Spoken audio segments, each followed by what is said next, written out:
দেখ এই শার্টটা ভালো লাগছে না? ভালো লাগছে, এই শার্টটা বেশি ভালো লাগছে। দেখ হ্যাঁ এটাও বেশ ভালো লাগছে। এক কাজ কর, এটা অর্ডার করে দে, আমি তোকে ফোন পে করে দিচ্ছি।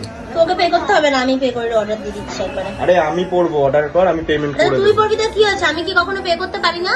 সবসময় কি তোকেই পে করতে হবে? আচ্ছা ঠিক আছে, তুই পেমেন্ট করে দিস। হ্যালো, হ্যাঁ বল। চিলি চিকেন বানিয়েছি, বিকালে সে একটু নিয়ে যাবি। আচ্ছা ঠিক আছে। রাত বার করার কিছু হয়নি, ডাব্বাটা যেন ফাঁকা না আসে, আমার জন্য কিছু বানিয়ে নিয়ে আসবি। আচ্ছা ঠিক আছে।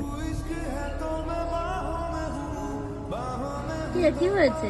কিছু না, জাস্ট নিজের লাইফ নিয়ে ভাবছি যে আদেও লাইফে নিজের পায়ে দাঁড়াতে পারবো তো। বুঝলাম। তুই কিছু বলবি না বাকিদের মতো? দেখ, আমি যদি তোকে বলতে থাকি লাইফে কিছু করতে হবে, লাইফে কিছু করতে হবে, তাহলে তো আমারও তো তোকে প্রেশার করা হচ্ছে, তাই না? দেখ, আমার বিশ্বাস আছে তুই লাইফে কিছু করতে পারবি আর তোর মা বাবার ভরসার মান রাখতে পারবি। কারোর তো বিশ্বাস আছে আমার উপর। ঠিক আছে, অত সেন্টি হতে হবে না, চল মোমো খাওয়াতে নিয়ে যাবি।